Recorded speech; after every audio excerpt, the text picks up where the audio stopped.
Hi friends, welcome back to our channel. അപ്പോൾ എൻ്റെ പുതിയൊരു വീഡിയോയിലേക്ക് എല്ലാവർക്കും സ്വാഗതം. ഇന്ന് നമ്മൾ തയ്യാറാക്കാൻ പോകുന്നത് അൽഫാമാണ് കേട്ടോ.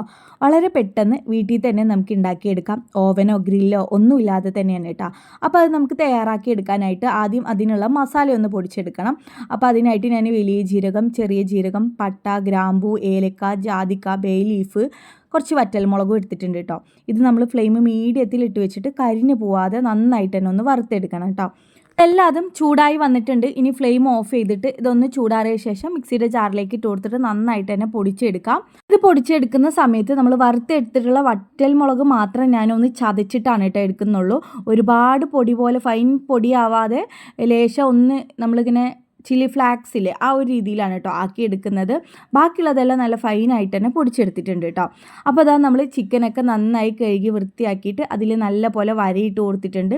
ചിക്കൻ 1-2 പ്രാവശ്യമായിട്ട് നന്നായിട്ടൊന്ന് ചതച്ചിട്ട് വേണം വരയിട്ട് കൊടുക്കാനായിട്ട് കേട്ടോ. എന്നാലാണ് അതിൻ്റെ ഉള്ളിലൊക്കെ നല്ല പോലെ മസാല പിടിക്കുള്ളൂ. അപ്പോൾ അതാ നമ്മൾ ഈ പൊടിച്ചെടുത്തിട്ടുള്ള മസാല ഇതിലേക്ക് ഇപ്പോൾ ചേർത്ത് കൊടുത്തിട്ടുണ്ട്. ഇനി ഇതിലേക്ക് കുരുമുളക് പൊടിയാണ് ചേർത്ത് കൊടുക്കേണ്ടത്. ഞാനിവിടെ 1 ടേബിൾ സ്പൂൺ അളവിൽ കുരുമുളക് പൊടി ചേർത്ത് കൊടുക്കുന്നുണ്ട്. പിന്നെ വേണ്ടത് പാകത്തിനുള്ള ഉപ്പാണ്. അപ്പോൾ ഉപ്പും ചേർത്ത് കൊടുക്കുന്നുണ്ട്. അപ്പോൾ നിങ്ങൾ എത്രയാണോ ചിക്കൻ എടുക്കുന്നത് അതിനനുസരിച്ചിട്ട് വേണം കേട്ടോ കുരുമുളക് പൊടിയും ഉപ്പും ഒക്കെ പാകത്തിന് ഇട്ട് കൊടുക്കാനായിട്ട്.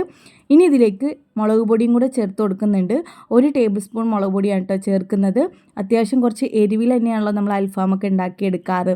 കഴിക്കാൻ നല്ലൊരു സ്പൈസി ടേസ്റ്റ് ആണല്ലോ കിട്ടേണ്ടത്. അപ്പോൾ അതുകൊണ്ട് തന്നെ കുറച്ച് എരിവ് ചേർത്ത് കൊടുക്കുന്നുണ്ട് കേട്ടോ.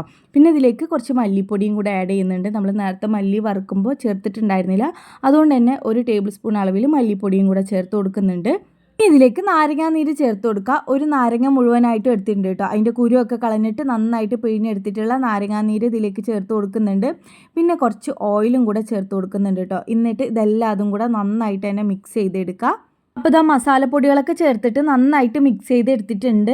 ആ വരനിട്ടിട്ടുള്ള അതിൻ്റെ ഉള്ളിലേക്കൊക്കെ നല്ല പോലെ മസാല ആക്കി കൊടുത്തിട്ടുണ്ട്. ഇനി ഇതൊന്ന് മാറ്റി വെക്കാം. ഇനി വേണ്ടത് 1 സവാള, 2 പച്ചമുളക്, 5-6 വെളുത്തുള്ളി, വലിയൊരു കഷ്ണം ഇഞ്ചി, 2 തക്കാളി. ഇതിൻ്റെ കൂടെ കുറച്ച് മല്ലിയിലയും കുറച്ച് തൈര് ഒഴിച്ചു കൊടുത്തിട്ട് ഇത് നല്ല പേസ്റ്റ് പോലെ അരച്ചെടുക്കണം. അപ്പോൾ നിങ്ങളെടുക്കുന്ന ചിക്കൻ്റെ അളവാണ് കേട്ടോ ഇതൊക്കെ കൂട്ടിയും കുറച്ചിട്ടൊക്കെ എടുക്കേണ്ടത്. അപ്പോൾ ഇനി തൈരും കൂടെ ചേർത്ത് കൊടുത്തിട്ടുണ്ട്. ഇനി ഇതെല്ലാം മിക്സിയുടെ ജാറിലേക്ക് ഇട്ട് കൊടുത്തിട്ട് നല്ല പേസ്റ്റ് പോലെ അരച്ചെടുക്കുന്നുണ്ട്. അപ്പോൾ നമ്മൾ ഈ അരച്ചെടുത്തത് നേരത്തെ മസാല തേച്ച് വെച്ചുള്ള ചിക്കനിലേക്ക് മുഴുവനായിട്ടും ചേർത്ത് കൊടുക്കുന്നുണ്ട്. ഇനി ഇതിലേക്ക് നമ്മൾ നേരത്തെ ചതച്ച് വെച്ചിട്ടുള്ള ഉണക്കമുളക് ഉണ്ടല്ലോ അതും കൂടെ ചേർത്ത് കൊടുക്കുന്നുണ്ട് കേട്ടോ. ഇനിയിപ്പോൾ നിങ്ങളുടെ കയ്യിൽ ചില്ലി ഫ്ലാക്സ് ഉണ്ട് എന്നുണ്ടെങ്കിൽ ഇങ്ങനെ വറുക്കുന്നതിൻ്റെ കൂടെ ചേർക്കേണ്ട ആവശ്യമില്ല കേട്ടോ. അപ്പോൾ നമ്മൾ ഈ ഒരു മസാല എല്ലാം അതും കൂടെ നന്നായിട്ട് തേച്ച് പിടിപ്പിച്ചിട്ടുണ്ട്. ഇത് ഏകദേശം ഒരു അരമണിക്കൂറെങ്കിലും നമ്മൾ ഫ്രിഡ്ജിൽ വെക്കുകയാണെന്നുണ്ടെങ്കിൽ മസാലയൊക്കെ നല്ലപോലെ സെറ്റായി കിട്ടും കേട്ടോ. അപ്പോൾ ഇനി ഇത് നമ്മൾ അടച്ചിട്ട് ഒരു അരമണിക്കൂർ റെസ്റ്റ് ചെയ്യാൻ വേണ്ടി മാറ്റി വെക്കുന്നുണ്ട്. ഇപ്പോൾ അതായത് ഒരു അരമണിക്കൂറൊക്കെ കഴിഞ്ഞിട്ടുണ്ട് കേട്ടോ. ഇനി ഇത് നമുക്ക് ചുട്ടെടുക്കാം. അതിനായിട്ട് പാനിലേക്ക് കുറച്ച് ഓയിലൊന്ന് ഒഴിച്ചു കൊടുത്തിട്ടുണ്ട്. ഓയിൽ നല്ല പോലെ ചൂടായ ശേഷം നമ്മൾ മസാലയൊക്കെ തേച്ച് വെച്ചിട്ടുള്ള ചിക്കൻ്റെ പീസ് ഇതിലേക്ക് വെച്ച് കൊടുക്കാം. ഇതിൻ്റെ മുകളിലായിട്ട് നമ്മൾ ആ ഒരു മസാല തന്നെ ഇതിൻ്റെ മുകളിൽ ഇങ്ങനെ ആക്കി കൊടുക്കുന്നുണ്ട് കേട്ടോ. അതിങ്ങനെ നമ്മൾ ഫ്രൈ ചെയ്തെടുത്തുകൊണ്ടേ ഇരിക്കുമ്പോൾ മുരിഞ്ഞ് വരാൻ വേണ്ടിയിട്ടാണ്. അപ്പോൾ മൊത്തത്തിലൊന്ന് കവർ ചെയ്ത് കൊടുക്കുന്നുണ്ട്. ഇനി ഇതിൻ്റെ ഒരു സൈഡ് വെന്ത് വരുമ്പോൾ തിരിച്ചിട്ട് കൊടുക്കുക. അങ്ങനെ നമ്മളിത് തിരിച്ചും മറിച്ചിട്ട് കൊടുത്തുകൊണ്ടേ ഇരിക്കണം. മീഡിയം ടു ഹൈ ഫ്ലെയിമിൽ മാറ്റി മാറ്റി കൊടുക്കുക. എന്നിട്ട് ഇതിൻ്റെ ഒരു സൈഡ് മൊരിഞ്ഞ് വരുമ്പോൾ തിരിച്ചിട്ട് കൊടുക്കുക. അങ്ങനെ ഓരോ സൈഡായിട്ട് നല്ലപോലെ മൊരിയിച്ചെടുക്കുക. ഇത് നല്ല പോലെ തന്നെ എല്ലാ സൈഡും നന്നായിട്ട് മൊരിഞ്ഞ് വന്നിട്ടുണ്ട്. തിരിച്ചും മറിച്ചൊക്കെ ഇട്ട് കൊടുത്ത് എല്ലാ സൈഡും നല്ല പോലെ തന്നെ മൊരിഞ്ഞ് വന്നിട്ടുണ്ട് കേട്ടോ. അപ്പോൾ ബാക്കിയുള്ള പീസും കൂടെ ഞാൻ ഇതുപോലെ തന്നെ ഒന്ന് ചുട്ടെടുക്കുന്നുണ്ട്. ബാക്കിയുള്ള 2 പീസും കൂടെ ഞാൻ ഇതുപോലെ തന്നെ ഒന്ന് ചുട്ടെടുത്തിട്ടുണ്ട്.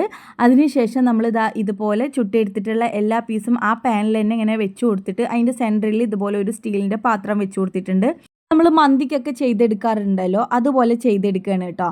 ആ ഒരു കനലിലേക്ക് ഓയിൽ ഒഴിച്ചു കൊടുത്തിട്ട് നമ്മൾ ഗ്രില്ലിലൊക്കെ ചുട്ടെടുക്കുമ്പോൾ ഒരു ഫ്ലേവർ കിട്ടാൻ വേണ്ടിയിട്ടാണ് കേട്ടോ. ഓയിൽ ഒഴിച്ചു കൊടുത്തിട്ട് അതിൻ്റെ മേലെ ഒരു മൂടി വെച്ച് കൊടുത്ത് അത് ടൈറ്റിൽ അടച്ച് വെക്കുന്നുണ്ട് കേട്ടോ.